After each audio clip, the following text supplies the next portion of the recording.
Dee dee dee dee dee.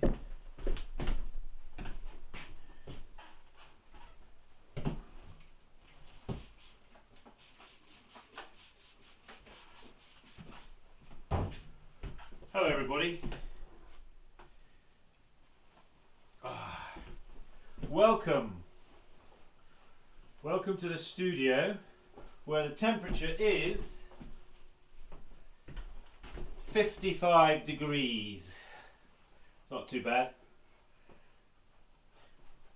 Of course, if I get cold, I can always give myself a warm-up, can't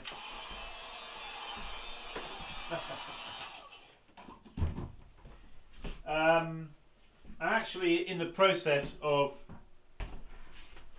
doing some, well, I've just been trimming these little, well, you saw me throw these little caddies with fitting lids, and they are awaiting now some kind of decoration, possibly that I'm going to engrave them or flute them or peel them or do something to them, or not, as the case may be. But actually what I'm doing right now, this moment, is I'm doing some trimming of, let's just bring the camera in here. Sorry if I'm shouting. I get people who write and say to me they can't hear me, so I don't know what to do. With this camera, the microphone is a bit... Well, I don't want to be shouting at everybody, do I? But anyway, okay, you can see here I am on my wheel, and I've got here some, these are some tea bowls that I threw yesterday or the day before yesterday. Let me turn that fire off down there, it's making a noise. Okay, so yeah, I've done a couple here already, and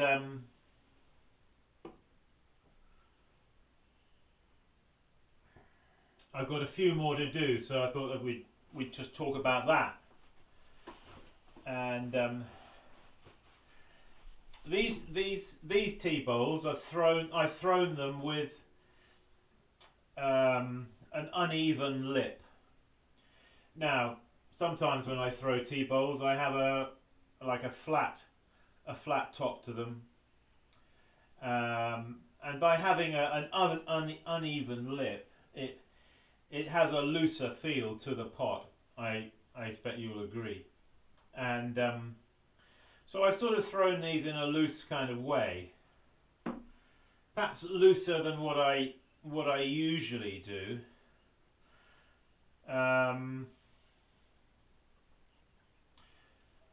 It's very much a case of getting the right feel to these type of pots. And if you're very much used to working, let's say, with fairly tight forms, which this is a fairly tight form, or say some of my bowls which are fluted or other things, they're fairly tight, aren't they? So to make the transition from a tighter form to a looser form sometimes requires that you have to sort of make a psychological jump, and particularly with tea bowls, they can be quite nice if they're a little looser, not quite so tight as some of the other forms, and that's part of their appeal and part of their character. Okay, so normally, you see, now with a tea bowl, I'd put that upside down on the wheel head, I'd center it and I'd trim it. But if I do that, I'm going to somehow damage this rather nice uneven character of the rim of the bowl, which I want to keep a little bit undulating, you see.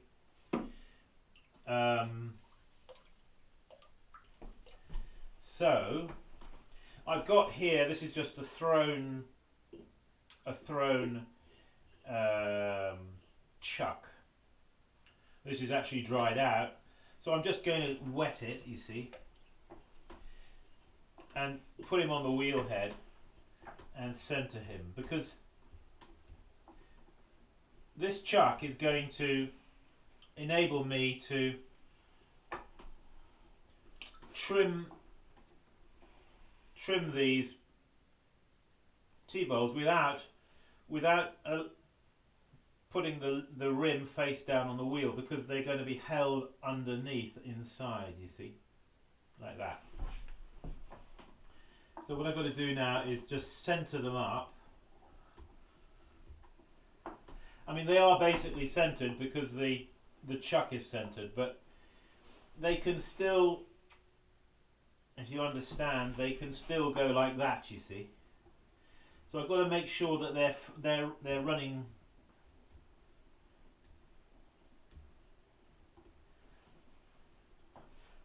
true. That's good. All right, so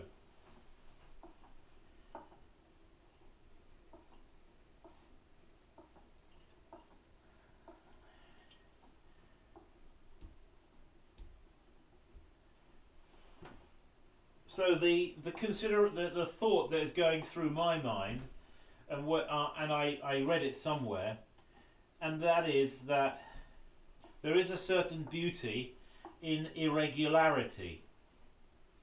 Now, the thing about working on a wheel is that what we do doesn't tend to be irregular. Pots that are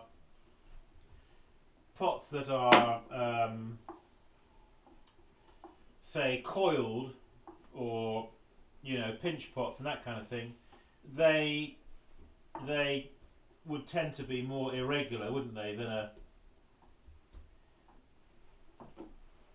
a pot actually turned on a wheel.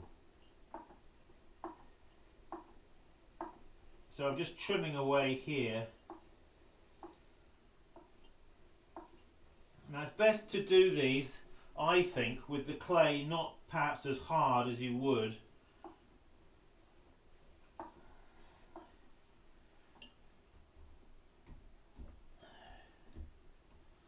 now.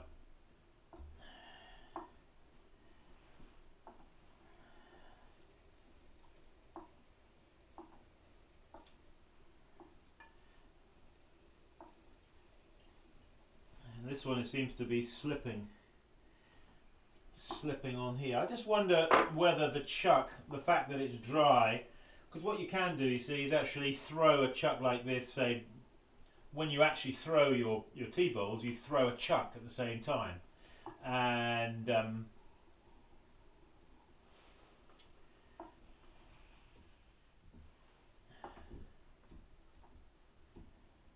then the chuck is the same. The chuck is the same hardness as the T-bowl.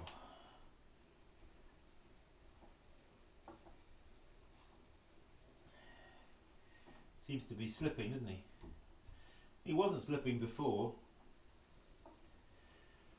Okay, well maybe there's a way around that if I just get a bit of clay.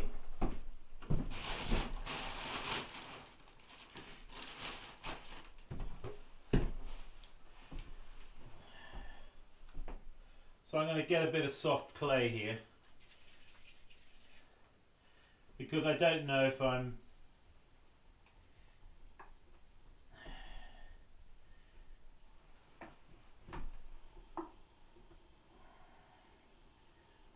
just putting some soft clay on the top of this, because that will be like a slightly tacky now, you see.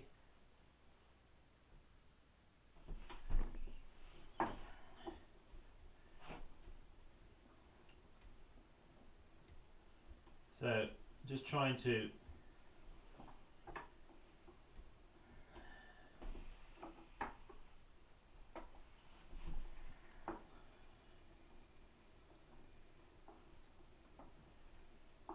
Ugh.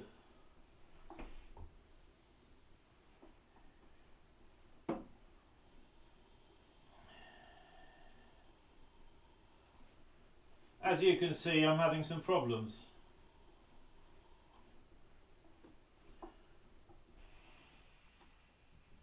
But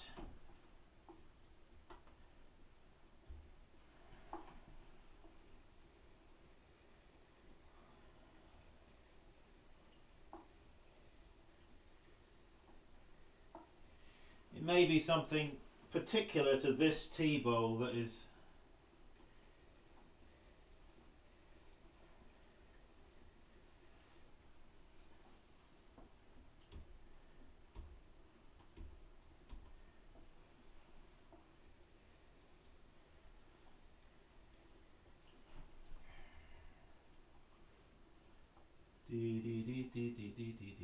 So I don't really want to put him face down because I don't want to, you know.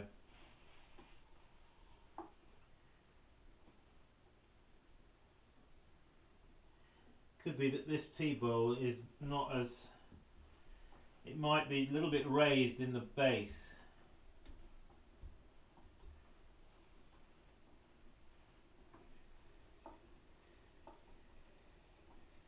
So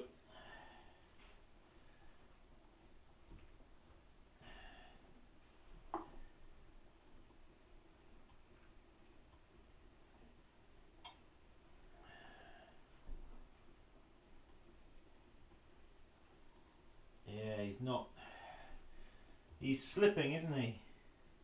Okay, we'll put him to one side for the moment. We'll try this one.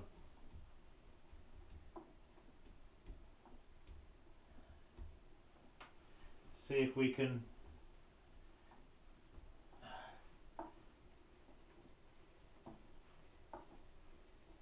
have more luck.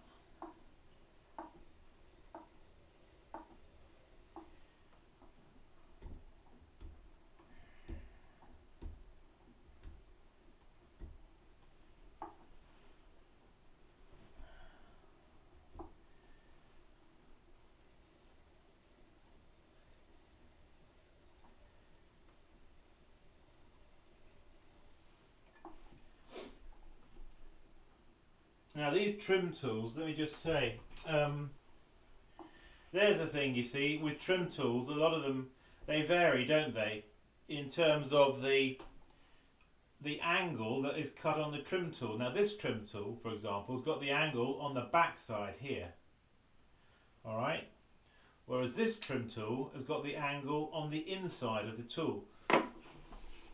Now in my experience, if you have softer clay, you need to have the angle on the inside of the tool as opposed to the outside. It just cut better.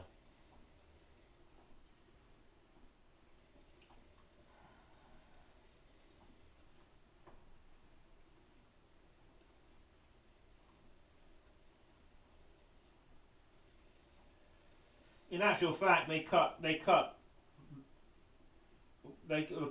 either way, but just one is better for when it's softer, and that is having the angle cut on the inside, not the back side of the tool.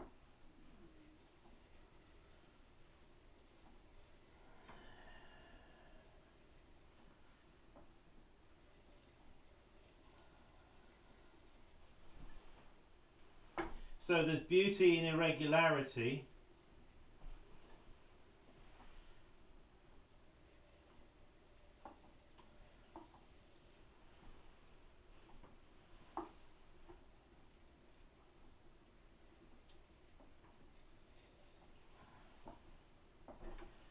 La la la la.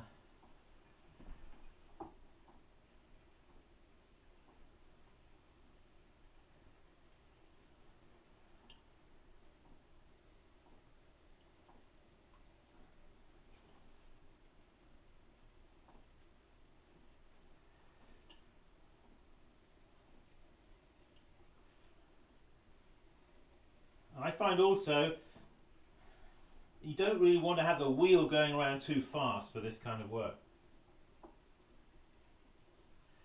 And I prefer a slower wheel speed for this kind of trimming.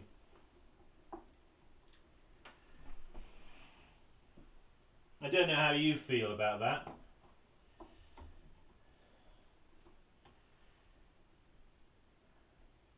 Now this particular tea bowl, you see, I took my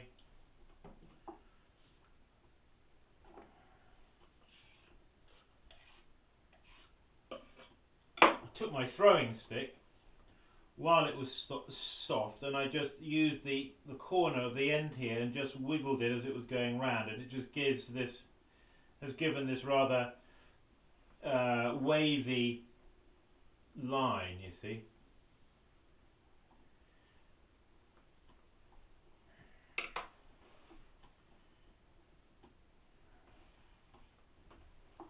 I think when I started, I first started making tea bowls actually. I suppose it was in the early 1980s. I used to, when I was doing my apprenticeship with my dad at Lower Down, David Leach, I used to say to father, I say father, you know, it would be good to do some raku, you know, some raku work. And so I built a little raku kiln, and occasionally we did a bit of raku. I mainly did it actually, and so we just made some simple little pots, which we call tea bowls. And so my first ones that I made were raku.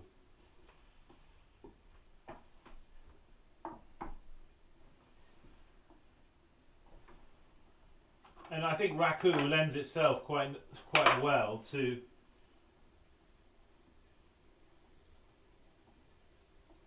this purpose.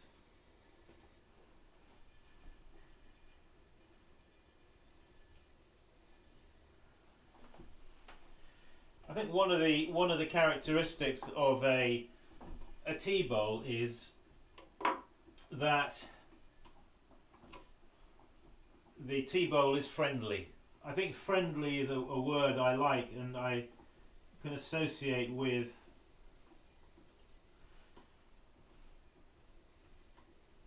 tea bowl. Inviting. Inviting is another descriptive word. Friendly, inviting, informal, perhaps is another word. What do you think? Informal. I think that sums up tea bowls in a way, doesn't it? There's a certain informality about a tea bowl.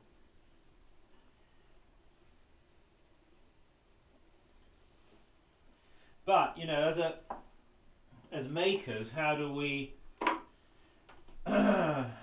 these qualities, how do we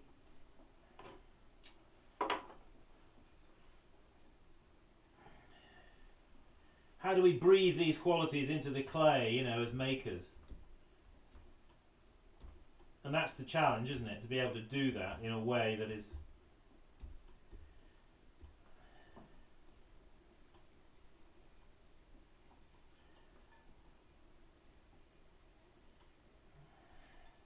again with these, you know, as I work, I'm thinking, well, yeah, I want them to be on centre. I don't want them to be wildly off centre, but I'm not so fussed about them being on centre as, say, some other kind of pot.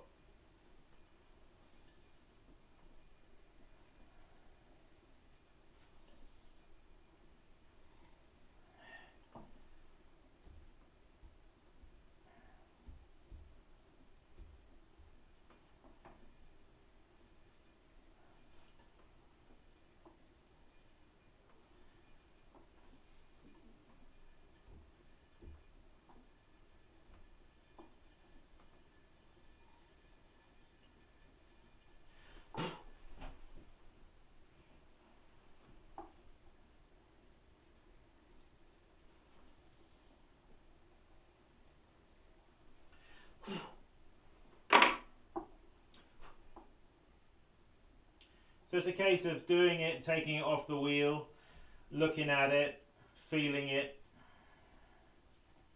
as I'm making it, and thinking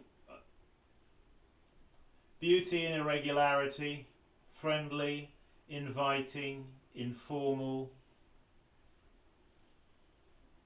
wanting to be held. I think these are important, some of the important things to think about.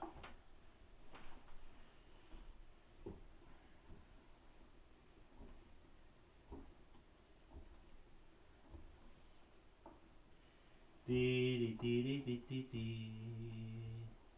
we still in the picture? Are we still there?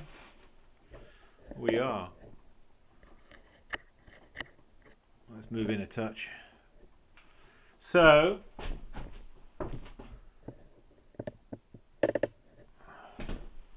the other thing you see, which I think for us people here in the West,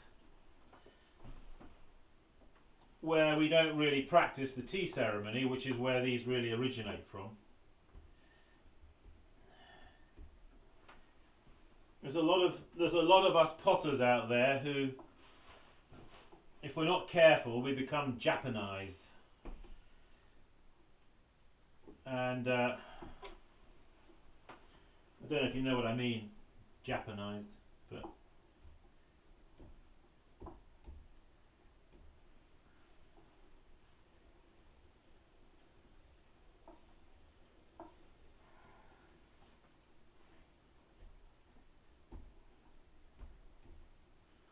maybe that's a good thing. Maybe we should all become Japanized, even though we don't come from Japan or understand much about the Japanese culture. Do you think it's right that we just become Japanized? You know, I don't even want to call these by Japanese names. Sometimes I don't even call them tea bowls, I just call them drinking cups.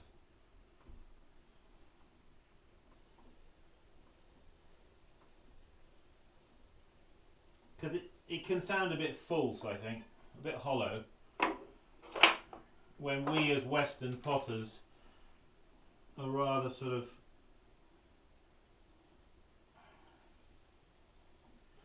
I don't know. I don't know what I'm talking about really. Well, I do, but I don't know. I can't put it into words. I think that's the truth of the matter.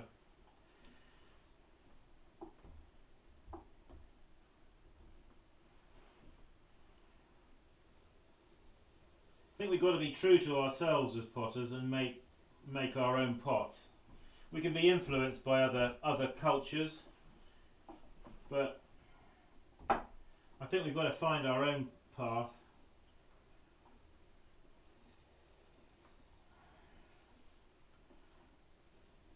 I expect somebody will be shooting me down in flames, but that's the way it is. That's the way I think.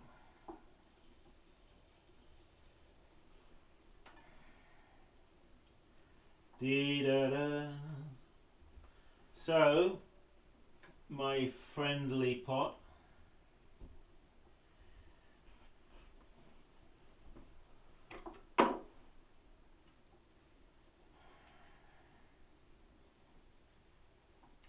I think also, I mean, you need to have, as I said, I spoke about having the wheel speed, not going too fast, and to really get some feeling into the work. I think that's one of the why a kick wheel is better for this. I think it's difficult to really get these kind of characteristics into a pot when you're working off a modern electrical wheel.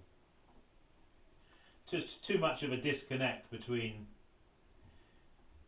yourself and the clay. And I do think that working at this much slower speed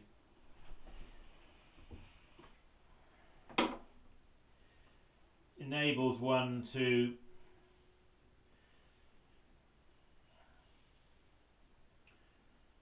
get more feeling into the work.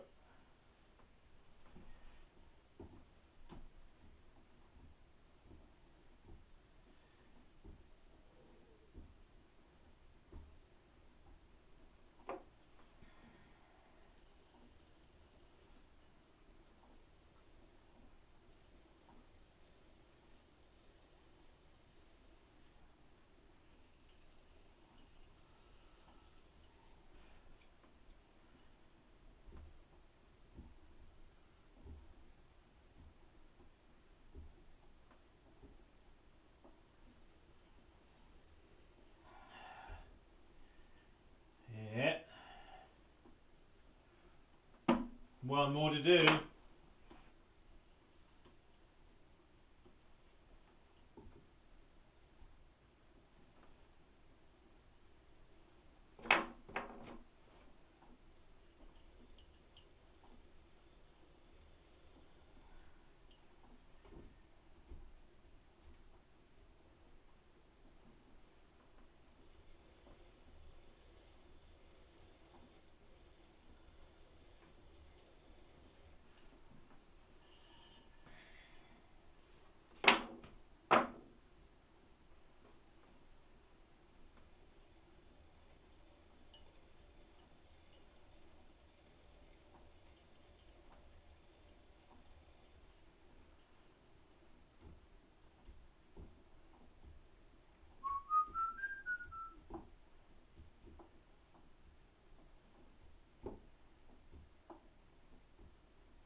How we finish the feet. Everybody does, you know, feet in a different way, don't they? How they terminate the feet. It's all to do with angles and how we.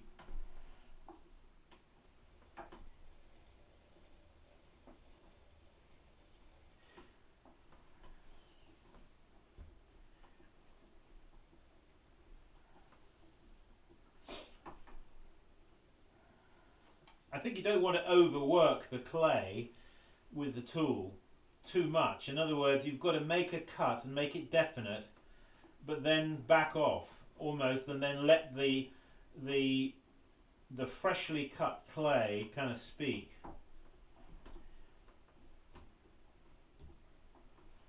So I think it can demand certain, you know, decisiveness with the tool as you cut.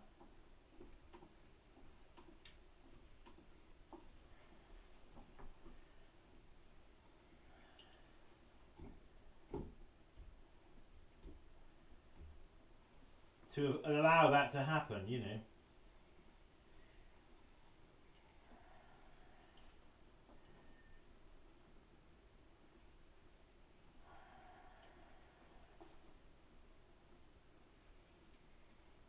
Again, that's why you don't really want the clay to be too hard.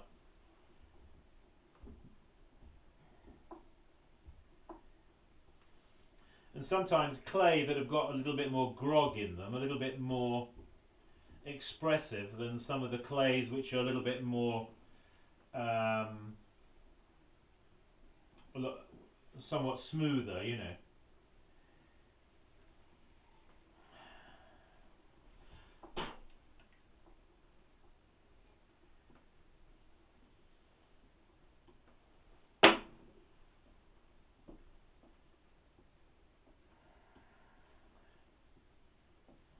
So those are my thoughts about tea bowls. I think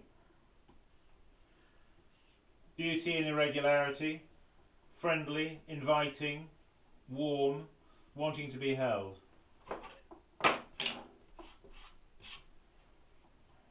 Informal.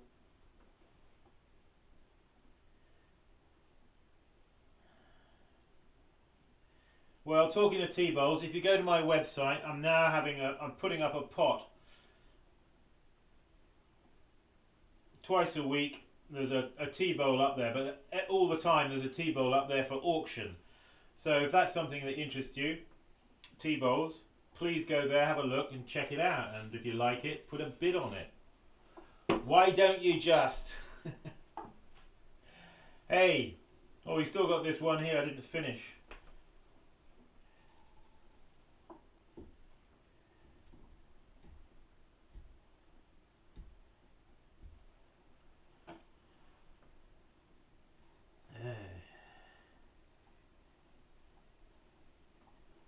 This one is a slippery custom. I don't know why. This one's got some. I think it's a little bit raised in the base, just a fraction, and it's.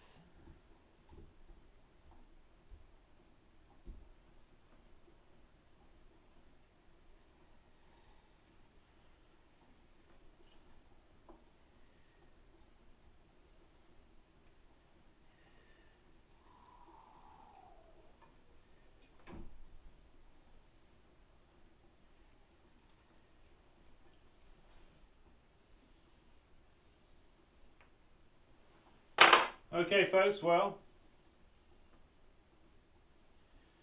thank you for joining us, and keep practicing as ever. That's what it's all about, practice. And I've got a book coming out in May, in the month of May, a book. It's entitled Simon Leach's Pottery Handbook. In fact, if you go to Amazon.com and put my name in, you'll see it there. You can't buy it yet, but you can see it there, and you can pre-order it, I believe. So, if that's something that interests you, go there and have a look, check it out. The book will be available with a DVD as well, included with the book.